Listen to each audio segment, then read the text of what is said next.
And if we just talk about the gold and silver, which you mentioned about the asset classes. So, silver in, I think, October, November 2022, you had passed out a statement about silver, and silver, I think, had performed really well in that year as well.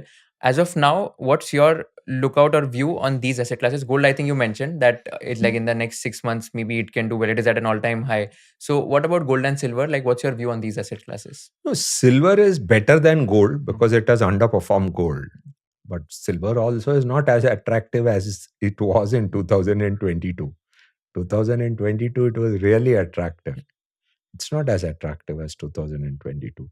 Having said that, today the asset class which people fear, which may go down, is dollar. So for that reason, people invest in everything other than dollar, which includes gold, which includes silver, etc. So no one knows what will happen to silver, but it's not a super attractive asset class like 2022. Got it.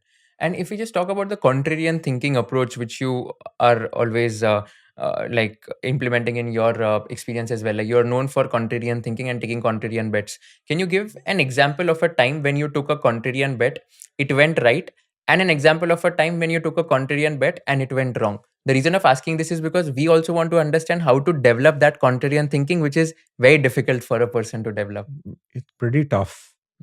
The I think the toughest period was 2018, 19, 20. So we thought PSUs were cheap. We thought metals was cheap. We thought telecom was cheap.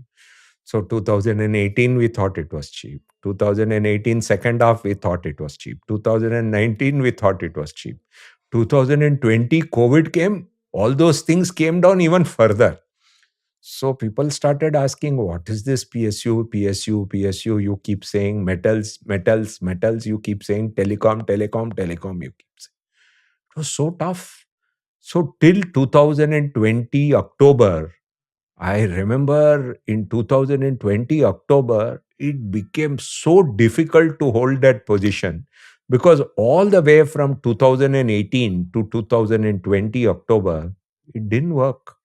But 2020 October, suddenly it started working. And after that, it became a breeze.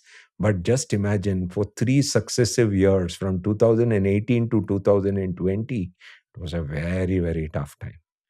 And I heard that I was not a fund manager, but late 90s was the toughest period for contrarian investors in the world, that almost half the contrarian investors lost their job globally because that technology boom that happened in late 90s in US, it actually took most of the contrarian people's jobs. That's what I hear.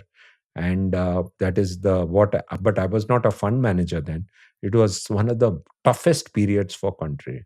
Otherwise, by and large, what happens is the model which works is you keep doing contrarian investing on a continuing basis. So, what you do in 2025 will work in 2028. What you do in 2024 will work in 27. What you do in 2023 will work in 26. So, what happens is it is not that it will work immediately, but every year you get the fruits of the contrarian thinking that you have taken some time back. Hmm. So, that is what helps you to survive or make money or whatever you may call it. So what happens is there may be a year where you get all of it in 1 year. Then you start telling people everything got bunched up. Now be patient. But otherwise, what happens? It has to be previous year's contrarian thinking which has to work. And that has happened. If you look at years like 2023 and all that, almost everything that we had thought of in 2018 to 20 worked in 2023. So you got extra returns. That extra returns was actually bunched up returns which we didn't get in 2018 to 20. That happens very frequently. But otherwise, we believe that you have to get the returns this year for an earlier year's contrarian investment. You can't expect to get this year's contrarian investment return immediately. That's never the goal, and never do we attempt it. But then it's not possible. Then everyone will do it. Why everyone doesn't do contrarian thinking is that it is not, people don't want to wait.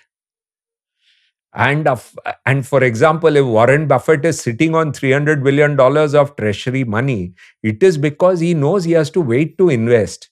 If you're not willing to wait, it's a problem. So how we solve the problem is by earlier years investment working, not by this year's investment working this year. If this year's investment is going to work immediately, then everyone will do that. If you learned something new from this video, do share it with your friends and subscribe to this channel so that we can bring you the best content possible. Also, if you want to watch this entire episode, click on the link in the description box and you can go to Kushal Lodha YouTube channel and watch the entire podcast episode. Thank you so much for watching this and have an amazing day.